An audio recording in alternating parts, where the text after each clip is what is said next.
Many people reference The Last Jedi for where it all went wrong for Disney, that there was a shift in the fanbase once that film obliterated everything we cared about. And to be fair, it didn't exactly help. The reception was very much divided and brought to the forefront what people consider to be good storytelling. It didn't need to have Luke be a grumpy, depressed guy on an island, or for there to be no funeral for Han Solo, or to include the Lightspeed kamikaze, or for Rose to be a ridiculous character, or to have the Canto Bight sequence where we got to learn that capitalism and slavery are bad whilst leaving the children to suffer. I'm not denying all of that is awful, but it's all coming off the heels of J.J. Abrams trying to tell a story built on tenterhooks and the promise of modernising the franchise with fast-paced action, rather than the character journeys and interesting world that made Star Wars great in the first place. J.J.'s signature mystery boxes played a big part in both enticing the audience and corrupting any later story. Yes, TLJ fumbled or didn't even bother answering the questions, but its narrative, to at least some extent, was locked into focusing on characters Rian Johnson obviously didn't care about. It's not TFA's fault that TLJ disregarded the mysteries entirely, but it is down to the nature of how the sequel trilogy was planned. Having a different creator for each installment is really pushing the creative integrity of each new film. It opens Disney up to a lot of uncertainty in the way of where the story is going. No plan can easily lead to a poor end result. So when it comes to the mystery boxes, they quickly had nothing going for them. There were so many questions that needed answering. In retrospect, TFA is made worse by the incompetence in answering these questions. But to have them in the first place and have no reasonable foreshadowed answer doesn't exactly help the case that The Force Awakens can stand on its own as a film. The original Star Wars stands on its own. We didn't need the reveal of Luke being the son of Vader to make sense of the things he can do. It's set up in his interactions with Ben that he, at least to a certain degree, can understand and use the Force. That is then bolstered later on by having him be Vader's son. It's not contingent on it. He still needs training. There's an affinity for it, but it isn't something that saves him when the plot needs it to. He doesn't just unlock every ability after using the Force once. Similar to Luke, Rey learns of the Force and then, after a couple of days, utilises it to save the day. But where Luke used it to land a difficult to make shot, something he was already set up to be good at, Rey manages to easily defeat a trained fighter after being reminded that the Force exists. But it's not impossible. I used to bullseye womp rats in my T-16 back home. They're not much bigger than 2 meters. We then need to look to The Last Jedi and The Rise of Skywalker to try and justify this aptitude. Granted, TLJ was the film that decided to do nothing interesting with Rey's character by having her be a nobody that can use the Force to a degree greater than Yoda, but TFA didn't exactly lay any interesting groundwork. Rey is just like Luke, but different in all the worst ways. Much like how Poe is like Han, but in all the worst ways. The film is banking on what the audience wants to see instead of putting the effort into convincing us that the new thing they're making could exceed the old. By their sheer existence, the new main characters will be compared to the protagonists in the other films, so why make them poor copies? Why craft compelling new characters when you can receive automatic praise for dragging a beloved character back on screen after 30 years? Do you think it was by accident that Han and Chewie show up at the end of the first act, just as our characters are at a low point, by entering the room with an incredibly meta line, one that even made it into the trailer? Chewie, we're home. Do you think it was an accident to have Leia show up at the second act low point to get the audience reinvigorated, and for C-3PO to get her title wrong? Excuse me, Princess. General, sorry. She hasn't been a princess for more than 30 years. C-3PO knows this, so the only reason it's here is to bank on that nostalgia. Star Wars has become a self-referential universe that can't move beyond a handful of characters. Not that I'd expect completely new characters in the 7th film in a saga, but we don't need to rehash the same ideas. They've copied the idea of what used to be popular, even though that idea doesn't exceed superficiality. The writers have asked themselves, what do people recognise about Star Wars, resulting in them throwing in all the iconography, regardless of how it fits into the narrative or universe, clinging to the idea above anything else. The heroes need a ship to escape the planet. Have it be the Millennium Falcon. Someone's boarding the Falcon. Have it be Han and Chewie. Do you remember the Death Star that was the size of a moon? Well, this time it's the size of a whole planet and it needs to eat an entire sun to be powered up. We need an antagonist. Have them wear a mask and be related to one of the main characters, and make sure to deliver that information in the clunkiest way possible. The droid we seek is aboard the Millennium Falcon, in the hands of your father, Han Solo. It also began the trend of spooky guys in a mask distorting their voices despite not needing a goddamn mask in the first place. There was a justified reason for Darth Vader wearing that helmet. It wasn't only an aesthetic choice, it was matched with an in-universe reason. But for Kylo Ren, he's a Vader wannabe who somehow got hold of the helmet despite it being burned and left on Endor by Luke. Luke wouldn't have kept it because in burning it, there was a letting go of Vader, meaning Ben would have gone all the way to Endor, search around in the general area, and then somehow, after at least 15 years, find it in the mud. The reason Kylo Ren's voice was distorted also has no good reason for being there other than saying because he's the antagonist and antagonists need to be scary. You don't need a mask to be a villain, and a helmet doesn't automatically distort your voice. The Mandalorian still sounds like himself. A bowl of chowder for my friend. It's time to go. Don't be afraid.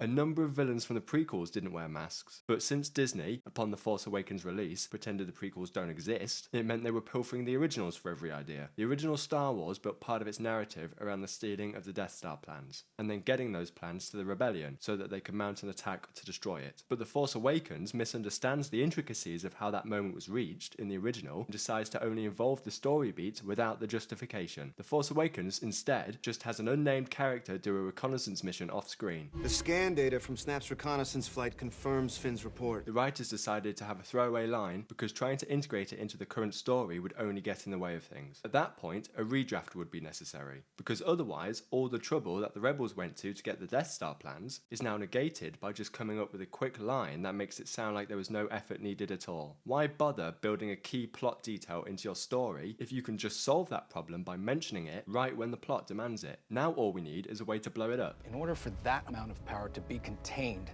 that base has to have some kind of thermal oscillator. It might destabilize the core and cripple the weapon. Yep, that'll do. In the OT, they have the plans, so the belief that a direct hit will start a chain reaction and destroy the Death Star is justified. But in TFA, it's all conjecture. The plans weren't just a way for the people in-universe to know what needs to be done. They were also there so that the audience could believe that blowing it up was a real possibility. The best we have for Starkiller Base is that it might work. And then later, when they destroy the oscillator, the writers decide it does. It's also very lucky that Starkiller Base crumbles before blowing up, rather than just instantly exploding like the Death Star did. Otherwise, all of our main characters would be dead. But fuck it, this is Star Wars. Speaking of killing off our main characters, one of the biggest offenders for TFA's idiocy is how Han is pretty consistently mischaracterized. He used to be someone who knew the risks and actively tried to avoid them, because the alternative was death, something pretty simple to show us the character understands. Without precise calculations, we'd fly right through a star or bounce too close to a supernova and then end your trip real quick, wouldn't we? But the writers forgot about this line and instead justified Han's character in TFA through the existence of another line. The possibility of successfully navigating an asteroid field is approximately 3,720 to 1. Never tell me the odds. Saying this doesn't mean he couldn't care less about his own self-preservation. His whole character in A New Hope is him trying to save himself from being indebted to Jabba. But in TFA, he's been Flanderized, and the reason he says certain lines has either been disregarded or misremembered. I never asked that question until after I've done it. He's changed off-screen to be a totally different person. Something drastic in terms of principles is altered here. If such a change is going to be made, then we should see it. Otherwise, it's harder to accept the new reality. There's a lack of care in attempting to fully understand Han's character. It's not impossible that something changed him into this person. The writers could even utilize the loss of his son to explain why he's less caring when it comes to the actions he takes as well as the principles he held. But that's not in the movie, so it has to be taken as a misunderstanding of his character. And no, being old isn't a reason. So when we get to his death scene, a number of his choices seem either confusing or stupid. Ben! Why have you alerted everyone to where you are? You could have just called up to Ben, but now you've orchestrated an event where it makes it difficult for you to make it out alive. This might be his son, and so his own life isn't as important to him as saving Ben's, but you can't tell me that this is the best way for him to get his attention. Now you've got to meet him on a bridge with everyone watching, a bridge you could easily fall off. Hang on, why is this bridge built this way? What purpose does it serve? People are probably falling off this thing all the time. Is this here for cinematic reasons rather than any functional use? They then have a back and forth, and Kylo removes his helmet, and Han gets closer to try and convince him to come home. What exactly does Han think is going to happen here? Even if he does convince Kylo to join him, there's still those stormtroopers to fight, and they're standing on a very narrow bridge. So all it takes is one lucky shot, and Han is dead. Kylo can't exactly move around him to block the incoming laser shots, and if stormtroopers arrive on the other other side, then they're fucked. But stormtroopers miss their targets all the time, so I'm sure it'll be fine. But before that idea can be entertained, Kylo stabs Han and he falls off the bridge. One of the heroes of the original trilogy has died in a similar way to Palpatine at the end of Return of the Jedi. Han basically signed his own death warrant as soon as he stepped onto that stupid bridge. It would have maybe been better to send Han Solo off in a more respectful way, but never mind. They made him act outrageously stupid so that they could do a payoff for our other characters.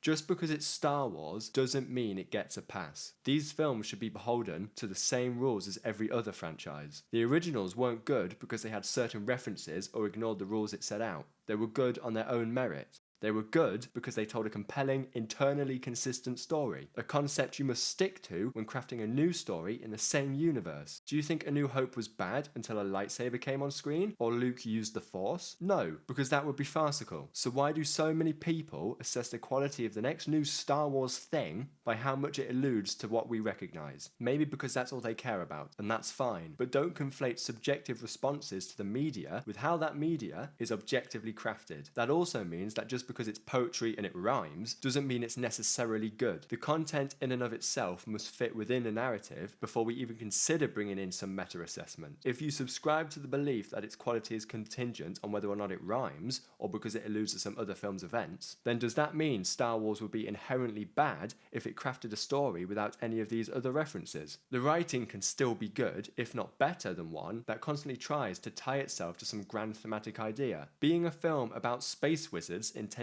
for children doesn't constitute a defense. The OT had rules, albeit sometimes vague rules, but rules nonetheless. Otherwise, we'd be asking why Luke couldn't just evolve into a Force god and force choke Vader from across the galaxy. At some point, critical thinking does kick in. Was A New Hope bad until a lightsaber was on screen or someone said, "May the Force be with you"? Don't just remove those thinking caps as soon as something doesn't make sense and then adopt the position that it doesn't matter. Believe it or not, we understand, at least on some level, that stories have rules. Rules that ground what's happening even when it's set in a galaxy far, far away. But a stormtrooper bonked his head on a door in 1977, so it's fine. We'll use the Force. That's not how the Force works. This line doesn't just come out of nowhere. Not only do the characters understand that the world they live in abides by rules, but the writers do too. Otherwise, this line wouldn't be in the film. Whether or not they take internal consistency seriously is another matter, but it only makes them look more incompetent when they're aware of the concept but choose to ignore it. With a desire to see certain objects, people, or lines appear on the screen will only lead to Star Wars becoming trapped in a well of its own filth. If it's all Disney understands we want, then we shouldn't expect any effort in crafting something new. Instead, they'll keep wheeling out the same things time and time again until the money runs out or the fans finally retaliate enough.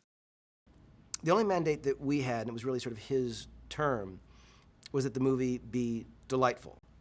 And I think what he meant by that, and it was the thing that it really struck a nerve for me, was it had to have that feeling that we both had when we first saw Star Wars. It had to be genuinely, viscerally thrilling.